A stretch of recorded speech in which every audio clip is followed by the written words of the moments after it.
Team India को इस ऐतिहासिक जीत के लिए बहुत बहुत बधाई।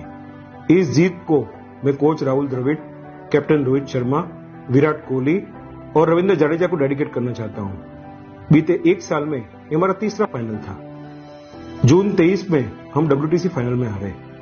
नवंबर 23 में 10 जीत के बाद हमने दिल जीते लेकिन कप नहीं जीत पाए। मैंने राजकोट में बोला था कि जून 24 में हम दिल भी जीतेंगे, कप भी जीतेंगे और भारत का झंडा गाड़ेंगे, और हमारे कप्तान ने झंडा गाड़ दिया। इस जीत में आखिरी 5 ओवर का बहुत बड़ा योगदान था।